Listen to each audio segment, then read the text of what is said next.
Энэ талбай маань манай нарсны шилмэс модны нарсны талбай байгаа. Нарс маань ийшгээ 30 игнээ 31 игнээ явсан байгаа. Өнөөдөр 5444 дэх мод нарсаа тарьж байна. Шилмэс мод маань тэр талаас эхлээд шинс, гацуур, нарс гээд 3 төрлийн шилмэс мод тарьж байна. 5 агро парк байгаа Хэлэн сэрэг маань. Төв агро парк нь Төв аймгийн Баян чанд дунсан Монголын 267 тусгай салбарт байгаа. Сэлэнг аймагт байгаа. Булганы Тишиг суманд байгаа.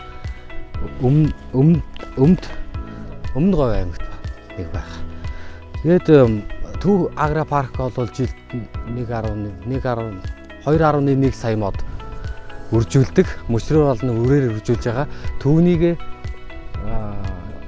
Үр хангаан аймгийн хар хорин хотод бас навчад модоо нийлүүлсэн байгаа. Нодлон хавар нийлүүлсэн. Энэ намар бас нөхөн дарилтанд нийлүүлж байна. Манайх бол модоо юу яаж байгаа нүхнийхээ баруун урах шаан тариад байгаа юм.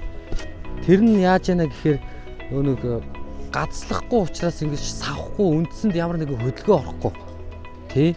Яг салхиныхаа талдаа ингэж нөмрөлж тулгуур маягтай ингэж тарьж байгаа. Модоо тарихдээ бид нар бас технологийнхаа дагуу тарьж байгаа. Энэ маань 5-аас 6 настай мод үржүүлэхийн газрын нарс гээд мод. Жохоо хөрс хийчихлээ. Стандартын дага миний зүйл байж за гац мод тариад байгаа. За тэгээд ингээд хийнгүүтээ чийгтэй хөрсөө ингээд барьж. Чийгтэй хөрсөө ингээд доор нь жоохон хийж өгөөд чийг баригч хийж байгаа давуу тал нь. Модны энэ маань энэ бодис маань одоо энэнийхээ дараа услах учраас услахаасаа өмнө ингээд чийг баригч юм гэж хийж өгч байгаа нь услахтай байгаа.